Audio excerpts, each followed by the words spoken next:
Matt James and Rachel Kirkconell go on their first couples trip with Tyler Cameron and Camila Kendra. Hey guys, welcome back to another shared news from home. We have all the details on this very exciting trip, but before we get into it, if you're new here, be sure to subscribe to our channel and ring the bell so you don't miss out on any future videos. As always, I am your host, Fiona Zaring, joined by the incredible Zachary Reality. Zachary, this is some interesting stuff. Let's just dive right into the details. The group headed to the Hamptons together for the weekend. This is their very first couples trip, double date situation. They were spotted at the opening of Bounce Beach, where they ate and then spent the night dancing. A source explained that Rachael and Camila were getting along great. All four of them mingled with the crowd and were happy to take pictures with anyone who approached them. Clearly, this was like an event, you guys, that they were all attending, but it seems like they had a great time. They went back the next morning for brunch, and sources say, once again, everyone had a great time. So, Zachary, as fun as all of that is, less important to me than the event itself, I want to focus on the fact that in any relationship, when you take the step of meeting your significant other's BFF, that is kind of make or break. And clearly things seem to be going really well because they just jetted off to the Hamptons together. I mean, what do you make of this? Yeah, they were in the Hamptons out in Montauk. There was a lot of exciting events happening, as there usually is Memorial Day weekend out east in Long Island. And it's so important that your friends get along with your significant other. I feel like you are who your friends are. You surround yourself, you gravitate towards people who you have things in common with and who share your personality traits. So you are who your friends are. So your significant other needs to get along with your friends in order for the relationship to work. And you also should be getting along with your significant other too. They also like are who you are at the same time. So it's not only with friends. So it seems like this core four, dare we call them that, they're a squad. They all get along. They're all ridiculously good looking. And if they ever need a fifth wheel, I am available. I love it. No, I am so with you though. It was really cool to see not only did Rachel clearly hit it off with Tyler, she also hit it off with Camila. Matt and Camila clearly get along. I mean, it seems like things are going really well for everyone, which of course we love to see. We know that things are continuing to get more and more serious for Matt and Rachel. Obviously, in the early days of them, testing the waters, getting back together, there was a lot of speculation, a lot of unanswered questions. They really weren't sharing a lot, which, makes sense, obviously. But he did recently share some insight on their journey to finding their way where they are right now. He explained, quote, "I wasn't really honoring the commitment that I made to working on the relationship." Zachary, I know you remember this. There were some bumpy headlines in the early days. We didn't know which way it was going to go. He explained, quote, "It was just a come to Jesus talk with Rachel, where she was like, if you're going to make this work, let's do it. But if you're not going to make it work, then I'm going to let you do your own thing." Since that serious talk, Matt noted, it was what he needed. And now things are going really great. Listen, even from the outside, we saw a sudden shift, right, in their relationship from, we don't know where this is going, how could this possibly ever work, to, all right, they're out and about, there's some PDA, they're a couple, this is really happening.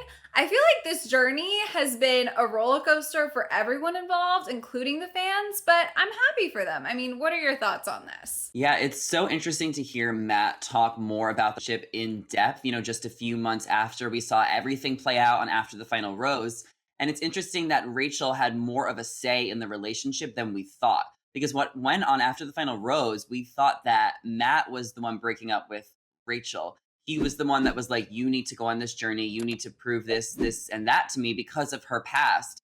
But Rachel actually had just as much of a say in the relationship because Rachel almost let Matt go because he wasn't necessarily 100% committed. She was the one that put her foot down and was like, listen, you're either in or you're out. And that's when he realized that he was 100% in love with her. So they seem happier than ever these days. I'm actually really happy for them that they've been able to get to this place after that dramatic, after the Final Rose, Bachelor, scandal situation they both had to go through. I think they both had to kind of grow separately. And we know that they did break up for a brief period of time. Not sure how long that was. I know a lot of fans are convinced they never broke up and that his whole After the Final Rose situation was a stunt. But either way, they are definitely happy and in love, and anyone who is following them can see that. So I am happy that they have been able to get to this place. Yeah, I mean, that's such a great way of putting it. If you're following along with their journey, it is so clear how happy they really are. And to have gone through everything they did and be in this place is truly a testament to their bond. Matt also recently described Rachel in a way that I don't think we've heard him do since the show was taping. He said, quote, "The best thing about Rachel is her heart. She's the most kind, caring person, understanding I've ever met. Everything we've been through, everything she's been through, she's stuck right by my side. She's continued to have a positive attitude towards everything. It's one of the many things I love about her."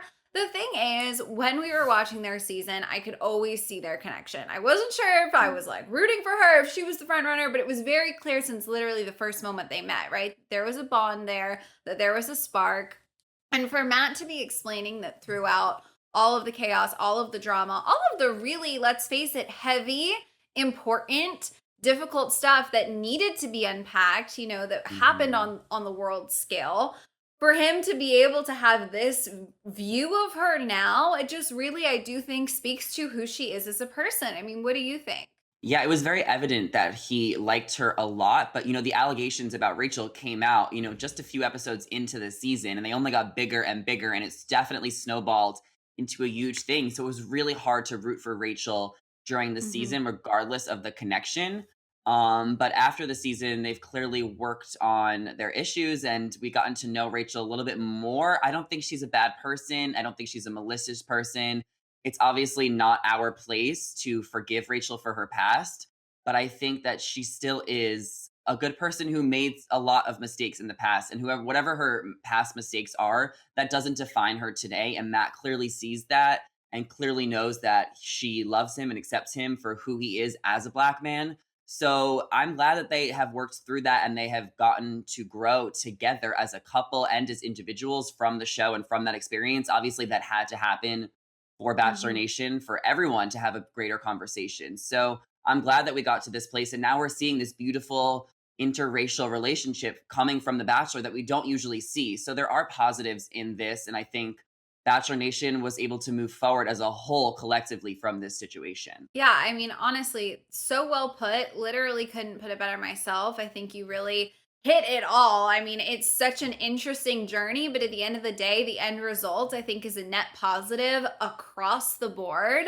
And like you said, especially for them as a couple, a source recently told E! News that they're talking about moving in together. Now, this isn't a Matt quote or a Rachel quote. This is just a source quote, but still something to keep an eye on. It would be Rachel who would be moving to New York, so to live with Matt and his home and his life in New York City. The source said, quote, "It's an option that they are considering, but they're waiting to see how the next couple of months progress." So first of all, wow, that is a huge step in any relationship. And second of all, I feel like I am really admiring, like, if what this source is saying is spot on, how they're really taking it all very slow, if you will. Like, they got back together and they didn't share right away. I mean, I know slow is a relative term in Bachelor Nation, right? But like in the very early days of them getting back together, they weren't giving interviews. They were keeping their head down. They were sticking to themselves. Now it looks like they're considering moving in together, but they're not going to do it right away. They want to ride out these next few months. They really want to take it step by step by step. And after all the chaos they've been through, I think that couldn't be smarter, right? I mean, they really do need to see pace by pace by pace where this is going to go. I mean, what do you think? I mean, they met each other maybe like less than a year ago. Right. I don't know how early it is I don't know. Every relationship is different. I know some people who move in together within a few months. Other couples wait like 5 years. So definitely to each their own. But I do think it might be a little too early for her to move in just from the outside looking in. Is Camila going to move in too? Because I'm pretty sure Tyler Cameron and Matt James are still roommates. So like, are they all moving in together? Is this like both, couples living together or couples retreat in New York City? Not entirely sure. I think Rachel would be better off moving into her own apartment in New York City first so they can test the waters out. I think that's fair. She obviously has a lot of friends in New York City. She's been hanging out with all the girls from Matt James this season. They all seem to be getting along. And if a long distance relationship wants to work out, eventually they have to move to the same place. You would Hmm. assume so. I mean, some people might want to be long distance the rest of their life, but if they want to work towards building a future together, it would only make sense that they would move to the same city. And it seems like Rachel loves New York City. She's been spending a lot of time there, as she should if she's dating Matt. So, yeah, I think it would be a great idea for her to move closer to him so they can work on their relationship. And I'm also interested to see what will happen with Tyler and Camila. I mean, same. And I totally agree with you. I think that you're right. Like, there is a way for them to take that next step in their relationship without taking the moving in together step. She can move to New York City on her own, maybe do a little girl squad apartment with some of the other Matt James season ladies. Who Of knows? course. But definitely, it seems like the next step is going to be her moving to New York, whether that's with Matt, in the same place or without Matt in her own place. Sources are also saying that Tyler and Camila are really happy. So maybe your thought of a little couples pad isn't that far off. Who knows? Yeah. Only time will tell. Obviously, you guys, we are very happy for Matt and Rachel. We are definitely going to continue to be along for the ride as their relationship continues to progress. For now, we want to know your thoughts on their trip to the Hamptons and everything going on with Matt and Rachel. So let us know down in the comments. And of course, if you haven't already, be sure to subscribe to our channel and ring the bell because we will be keeping you up to date on everything in Bachelor Nation. As always, I'm your host, Fiona Zaring, joined by the wonderful Zachary Reality. If you want to come say hi, check out our socials. They are on the screen right now. Thank you guys so much for watching, and we will see you next time. Bye.